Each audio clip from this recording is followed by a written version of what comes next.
Leadership is about creating simplicity. Management's about handling complexity. Leadership is about creating simplicity. So let me now create a little bit of simplicity. A few years ago, a really good friend of mine, you will have heard of, Sinek, he made a discovery which profoundly changed the way he perceived the world works, and therefore the actions and the results he gets.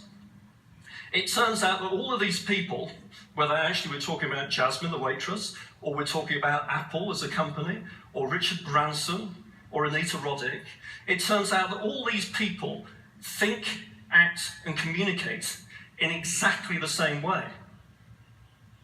And it just happens to be the complete opposite to everyone else. All that Simon did was codify the model. And we call it the Golden Circle.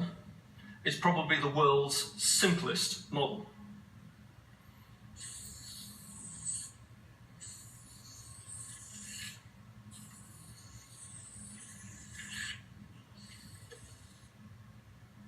Challenge for the cameraman.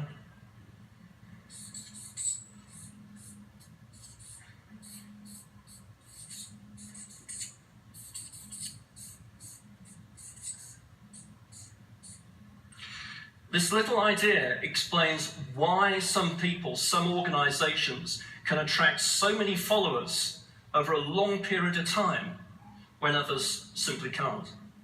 So let me explain these terms. Everybody in this room knows what they do, 100%. Some know how they do it. Call it your unique selling proposition, your differentiating proposition, proprietary information, what makes you different or better. But only the inspired organizations, the inspired leaders, know why it is they do what they do. And by why, we don't mean to make a profit. That's down here, that's a result. It's always a result. By why, we mean, what's your cause? What's your belief? What's your higher purpose? Why did you get out of bed today? And why should anybody else care about that? And as a consequence, most of us think, act, and communicate starting from the outside in. We go from the clearest thing through to the fuzziest thing. But the inspired leaders, the inspired organizations, they think, act, and communicate from the inside out, starting with why. Let me give you an example. We tend to use Apple, not because they're perfect, but because everybody gets this. If Apple were like any other computer organization, a marketing message from them might go something like this. They'd say, we make great computers. They're beautifully designed, wonderfully manufactured, and easy to use. Do you want to buy one?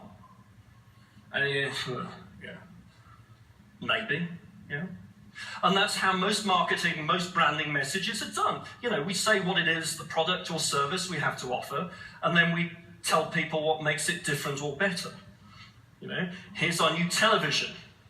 It's got 3D, Wi-Fi, 4K, buy our television. Or here's our new washing machine. It's got 40 different programs, only one of which you'll ever use. Buy our washing machine. But it's uninspiring. This, on the other hand, is how Apple actually communicates. We believe everything we do challenges the status quo. We believe in thinking differently. The way we challenge the status quo is that we make products that are beautifully designed, wonderfully manufactured, and easy to use. We just happen to make computers. Completely different, yeah? But all I've done is reverse the order of information. But by reversing the order of information, starting with why, that's why many people in this room will be happy buying a computer from Apple, or a phone from Apple, or a tablet from Apple, or maybe a watch from Apple. As I said earlier, Apple is just a computer organization. There's nothing that differentiates them structurally from any other computer organization. Other computer organizations are equally well qualified to make all of these products. Take Samsung. Samsung's a great computer organization. They make all of these products. But you know what? They had almost 2 years where quarter on quarter their profits fell. They reversed the trend last quarter of last year. Their profits went up a little bit. One of the main reasons why? They make the processors for the Apple iPhone. Apple take 80% of the global profits of all iPhone sales. All of them. 80%. People don't buy what you do, they buy why you do it. Not what, but why you do it. And when you think, act, and communicate starting with why, that's when it inspires others who believe what you believe, who support your cause, your higher purpose, to come and join you, either to work with you in a team, or to be a customer, or just to be a follower, or somebody who cheers for you. Wow, that was really inspiring, wasn't it? Now, let's listen to one of the most